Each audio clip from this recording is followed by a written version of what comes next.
বন্ধুরা, আমি একদিন কলকাতার একটি রাস্তা ধরে আমার গন্তব্যস্থলে পৌঁছাচ্ছিলাম। রাস্তায় যেতে যেতে হঠাৎ আমার এই দৃশ্যটি চোখে পড়ল, তাই আপনাদের সামনে তুলে ধরলাম। কলকাতার রাজাবাজারের একটি ক্যানাল সাইডের রাস্তা ধরে আমি আমার গন্তব্যের উদ্দেশ্যে রওনা দিয়েছিলাম। হঠাৎ আমি দেখলাম রাস্তার ধারে এইভাবে বহু সংখ্যক কুঁড়ে ঘর, কাঠের বেড়া দিয়ে মানুষ এখানে বসবাস করছেন। চারিদিকে তিরপল ঘেরা, সামনেটা জঞ্জালে ভরা।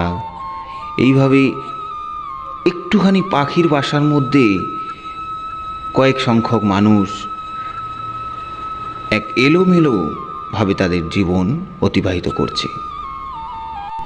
দেখে অনেকটা খারাপ লাগলো যে পৃথিবীর সবথেকে শ্রেষ্ঠ মানুষ, পৃথিবীর সবথেকে শ্রেষ্ঠ জীব হলো মানুষ, সবথেকে বুদ্ধিমান, উন্নতি।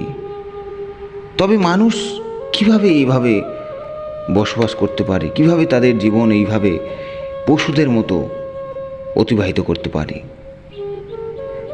এটা কি তাদের মজবুরি, নাকি এর মধ্যে রয়েছে অন্য কোনো রহস্য? এরা কি এই রাজ্যেরই মানুষ, নাকি ভিন রাজ্য বা ভিন দেশি? তাদের কি এর থেকে ভালোভাবে বসবাস করার ইচ্ছে নেই বা সামর্থ্য নেই? তার থেকেও তো মানুষ এর থেকেও তো ভালোভাবে বাঁচতে পারতো, ভালোভাবে বসবাস করতে পারতো। এই যে একই জায়গায় রাস্তার ওপর ওপেনলি স্নান করা, খাওয়া দাওয়া, ঘুমানো, বাচ্চা ছেলে মেয়ে একসাথে এই রাস্তার ওপরে এইভাবে বসবাস করছে। আপনারা এমন দৃশ্য হয়তো কলকাতার অনেক অলিগলিতে দেখতে পাবেন।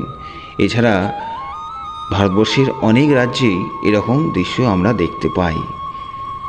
কিন্তু কেন মানুষ এত উন্নত হওয়ার সত্ত্বেও, আজ টেকনোলজির যুগ, তবে মানুষ এভাবে কেন বসবাস করবে?